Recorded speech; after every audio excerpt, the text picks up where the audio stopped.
There is no guarantee for success, but there are ways to get closer to it when you do the right things. Who you surround yourself with is just as important as what you do. Finding the right people, the right classes, the right activities, and taking the right tests are all decisions that shape your future. Find out more today on Destination University with Dr. Cynthia Colon. Dr. Colon and her guests will give you the tips you need, whether you're a student, parent, or educator. Now, here is your host, Dr. Cynthia Colon. Hello, everyone. Welcome to 30 Teens, 30 Dreams, Destination University. We're running a special series this month, the entire month of April. We're highlighting 30 rock star teenagers and their college admission journey, what they did right, what they would do differently, and they're sharing all the tips and truths for you. If you are a college-bound teen or a champion of one, you are exactly where you're supposed to be. Welcome to Destination University. Today, we're going to meet Daphne. Look at that face. I mean, come on. Daphne hails from Orange County in California, and she's going to tell you all about her trip, her tales, and her truths. And I'm telling you, she's got lots of them. And she produced one of the best spreadsheets I've ever seen in my entire life. So I can't wait for her to share that tip with you. But before we dive in, I'm going to give you the hot tip of the day. The hot tip of the day is this. If you are thinking, you're sitting there watching or listening, and you are a freshman, sophomore, or especially if you're a junior or a parent of one, and you're thinking, I'm not really sure how to get started. This process is so overwhelming, I know. And so if you're not sure where to begin, what to do, first of all, you're here at the right place. You're listening to this, which bravo for you. But also you want to hop over to bigfuture.org. You can create an account for free, and there are several steps you can do, including building your college list. And the more steps you do, the more chances you have to win scholarship dollars if you are specifically if you're a junior. But even if you're not a junior, do go there. You can fill out, you can get an account for free and also work the steps. And Daphne will tell you the sooner you get started, the better. So that's my hot tip for the day, bigfuture.org. Okay, Daphne, can you hear me? Sound check, and we're gonna get started. Yes, I can. Awesome. Well, I can hear you loud and clear as well. So here's that lovely face there. Ah, my goodness. All right, so I'm gonna just say right now, you're our rock star number one. And oftentimes it happens that our first few are students who applied early decision. So I'm gonna ask Daphne to explain what that means, and also to explain that she's already she's already revealing to you where she's chosen. So you already know the end of the story here, but we're gonna walk you through it, okay? So Daphne, why don't you share with our viewers and listeners, what is early decision, and how you came to the decision that was the right thing for you? Okay, so early decision is when you're applying early decision to a college, and it means that it is binding. So if you get into the college, you have to go there, and you also have to revoke your applications to the other school. So it is full commitment to that one school. So I actually applied early decision to 2 schools because there are 2 rounds of it. So I applied early decision round 1 to Dartmouth, and then early decision round 2 to Davidson. So the early decision round 1 comes out in around December, and round 2 comes out in February. So you have time to, if you get into round 1, you can revoke your round 2. And so the way that I knew if I wanted to apply somewhere early decision is one, for all my schools, the academics was all just a baseline requirement. So they all had to have the majors that I wanted, the programs I was looking for.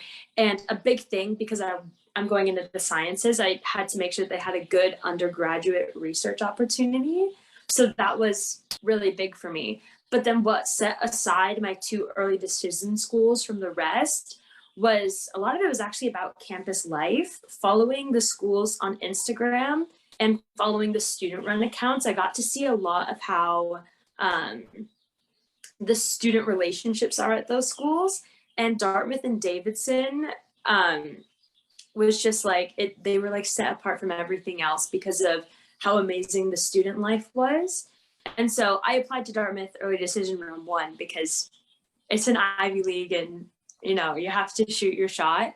And I applied to Davidson because just when I got on campus, I had that like aha moment, and you helped me put that through my like why Davidson essay. And so I just had that magical like spark moment that I knew that this was like the school for me. Oh my goodness. I love that you're sharing and being so honest and candid.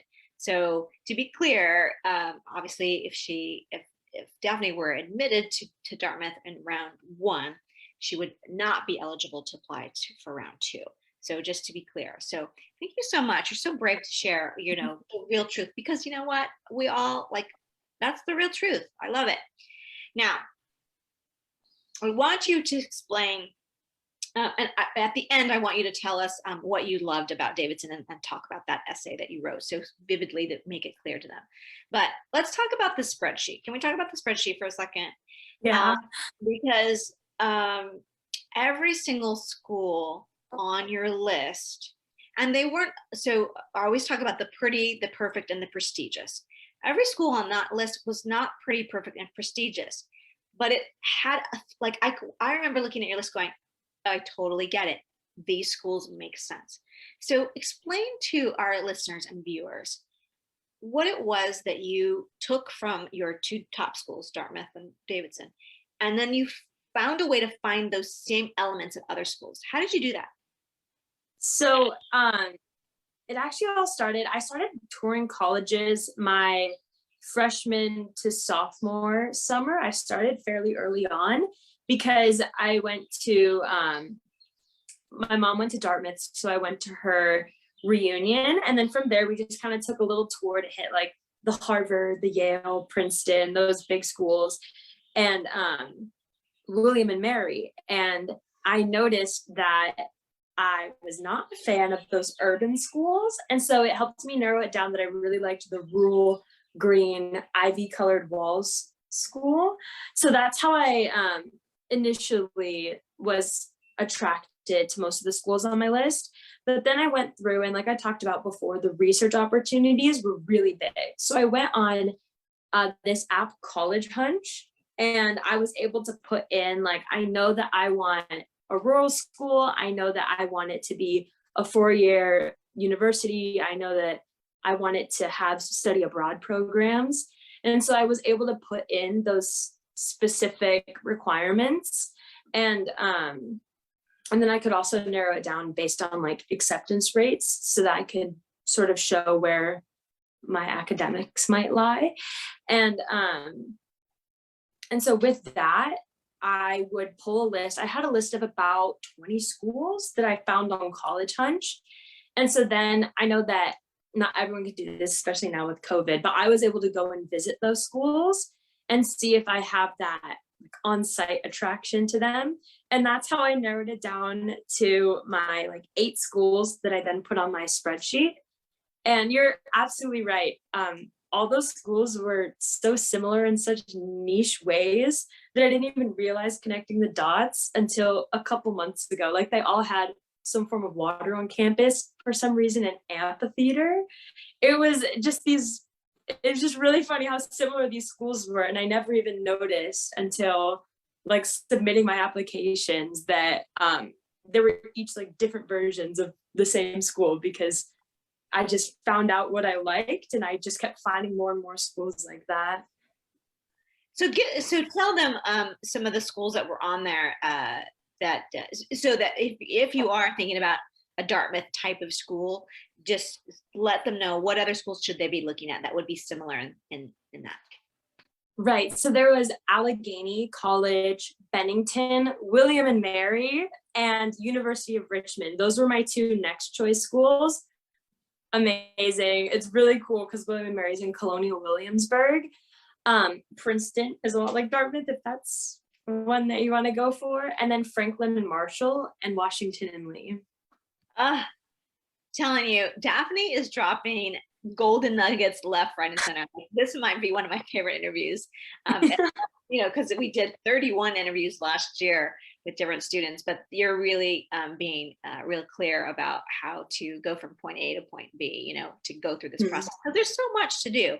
And don't get me started. I should probably, you should sell your spreadsheet. It was so detailed. I was like, oh my God.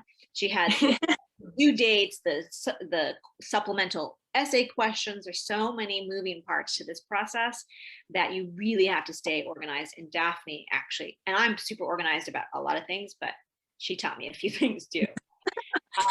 Okay, so the two questions, and you kind of maybe touched on this, but the two questions that go partner, hand in hand are, what do you think you did, in your 4 years, right, over the course of leading up to applying to college, what did you do right, or what did you do well in any part of the application journey? And then the next question is, what would you do differently? What advice would you give if you could do it all over again? One thing that I feel is established that I feel that I've done well is making sure that I love every single school that I applied to, because I was talking to some of my friends and they're like, oh, I got into this school. I don't really want to go there, but it's something to fall back on. I was like, why would you apply there if you don't really want to go there? So all of my schools, ranging from a 5% acceptance rate to a 78% acceptance rate, basically wanted to go to all of them equally. And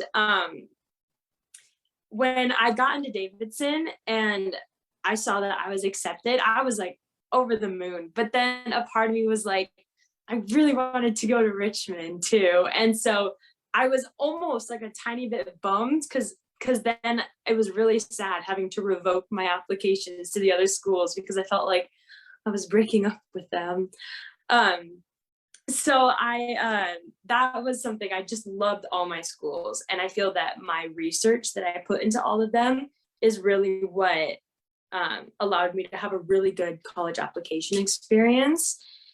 And something I would do differently, I don't know if it was, because I did do it differently because I went to the essay camp and because I did all of that. But if I didn't, I fear that I would have regretted it. But one thing is that I realized you don't need for your essays a sob story to set you apart. And that was something that I learned quite late in the game. Going back through my applications, I realized that my best essays it was this one about going to a Lutheran school, not being raised in Christianity, that I know you really liked that one because it was funny and it showed my personality and it showed my work ethic. And then another one about this marine biology trip I did to Curacao, which isn't exactly like a sob story. And that's like a preconceived notion people have about college applications, is that your personal statement has to be this like crazy emotional experience that shows who you are. But for me, it's like, I'm a huge science nerd. I get myself in very embarrassing situations, but I persevere. And that was probably the most captivating part of my whole application. Bennington, when I got accepted, they wrote an email back personally saying like, we loved this and this about your application. And one thing that they specifically mentioned was my Curacao essay. And they're like, it was so simple, but it said a lot about you. And so I think that's something that I would regret if I sort of let like this sob story speak for who I am. Okay, I'm giggling right now because Daphne was she's an alumna of essay camp, and she wrote some great essays as she's talking about. But one of the coach's favorites was the one that she talks about going to Orange Lutheran. And if I remember, correct me if I'm wrong, like the first sentence says, I thought Christ was Jesus' last name. Right? Is that? I used to think that Jesus, his last name was Christ. Yes, yes. And every time we would read that, and Coach Vince and I, we would be like, oh my God, we would laugh hysterically. We're like, oh my gosh, this is so great. So I love what you're saying, Daphne, and sharing the truth, nothing but the truth. And it does not have to be a sob story at all. And I didn't know that until right now. Or maybe I forgot that Bennington wrote specifically about your essay. Yeah. That's awesome. That's awesome. Okay. So I love the tip that you mentioned earlier about College Hunch. It's one of my favorite apps. But are there any other apps or resources or things that you did that you would pass along and say, I definitely use these resources other than College Hunch? Yeah, I don't know if I used any more apps and stuff, but definitely two things. One is to reach out to your regional advisor at your school. That was a big thing with Franklin and Marshall. She actually, because she saw that I had revoked my application, and I said it was because I got into Davidson, and I had been emailing with her so much and had such a personal relationship with her that she had reached out to me, and she was like, I'm really happy that I see you got into Davidson. I love that school so much. I'm going to put it on my list for my daughter to go check out. So definitely make those personal relationships with your regional advisors. If you have any questions, reach out to them, because that's a big resource that I used that can definitely help you through the application process. And another thing that I learned is if you're visiting your schools, see if they track interest, because some places, if you go there, go to the admissions building, they have the little slips that say that you stopped by, because if they see that you're interested in the school, then if you're a familiar face when the application pops up. And if they're in between two people, one who follows all their social media, goes to their webinars, visited the school, versus someone who doesn't even open their emails, they might lean one way. So yeah, look at the little slips that they'll have in the admissions building, and use the same email that is used on your Common App, because then they can link them. Girl, you are giving away all the marbles. Oh my God. These are all tips and things that we say in our Dream College Academy. And also we give a lot of this stuff away in Essay Campus as well. Oh my goodness. I'm telling you, listen to what Daphne is telling you. And before I let you tell the Davidson story, I'll just say that on her spreadsheet at the bottom, she had these tabs, and each tab was a different college. So the first spreadsheet, tab 1 had all of the schools and their deadlines and everything. But each tab, she had researched the supplemental essay prompts so she could prepare, and she had also researched who her regional representative is, who is in charge of reading the applications from her high school, and that's what she's talking about. She created connections and relationships with them. So, okay, you've got to tell the Davidson, is it the cake story, Yeah. Okay, so tell them this, because it'll make everybody it made me fall in love with Davidson when you so share that story, because that's, I think, one of the reasons that you really additionally fell in love with Davidson. Go ahead and share that story. Yeah, so I was signing up for just a bunch of different stuff. I forgot, it's like the 9 for something, whatever. Davidson was a part of this webinar conference, and I joined it to show my demonstrated interest. And I ended up talking to this current student the entire webinar, because she was just saying so many personable things about Davidson that I would never get looking at their website. And she was explaining this thing called a cake race that the freshmen do. And apparently it dates all the way back to the first week this track coach was trying to get people to join track, but nobody wanted to, because they're like, ew. And he would put cake at the finish line and make all the students, every student who ran to the cake, around the campus to the cake, would get the cake. And then he'd be there holding out the flyers to go join track.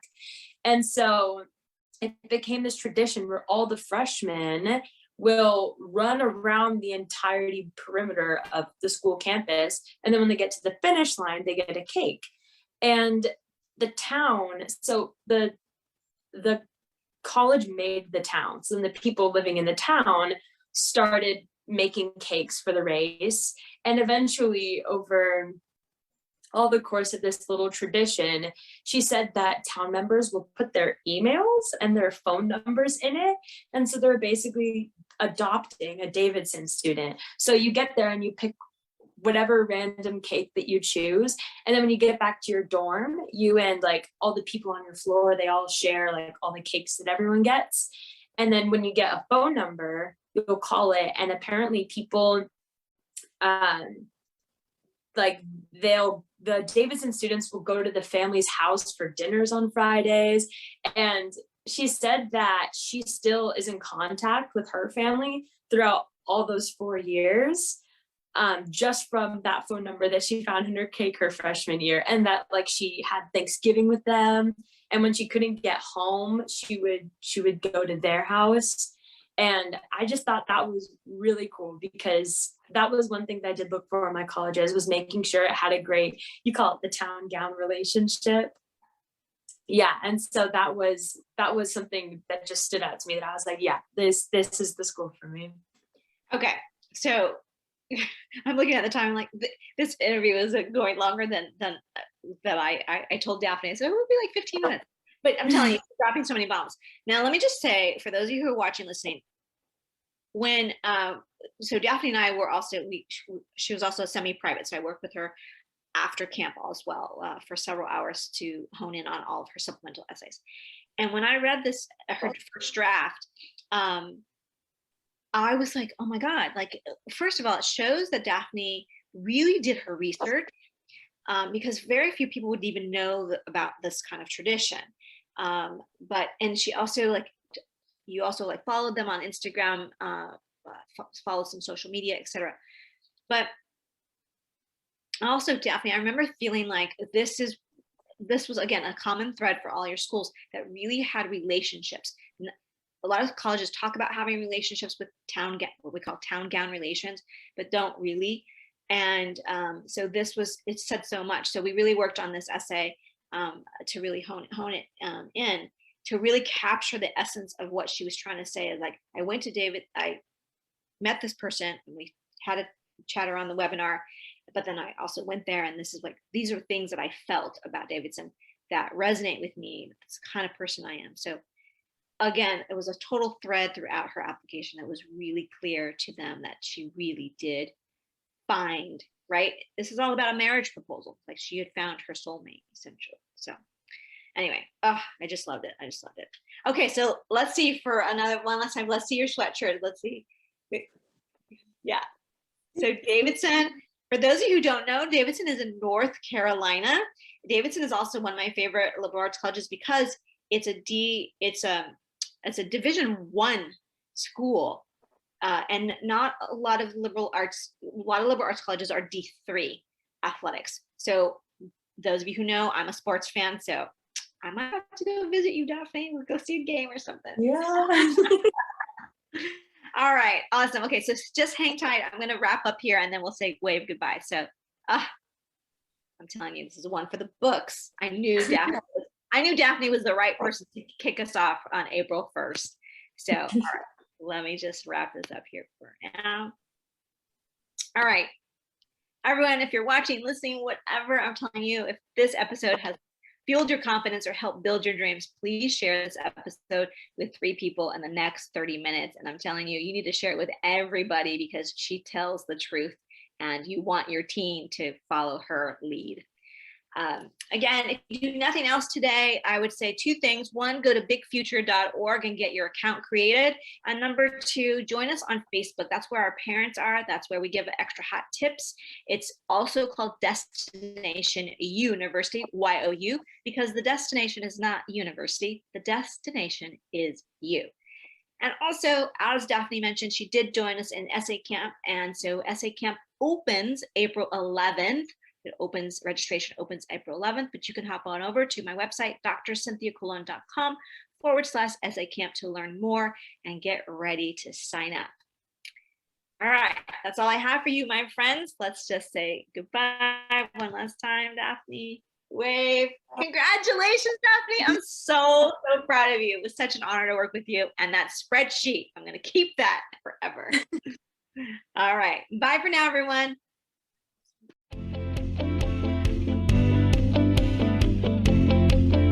Thank you so much for listening this week to Destination University. Be sure to join Dr. Cynthia Colon again and get one step closer to your success.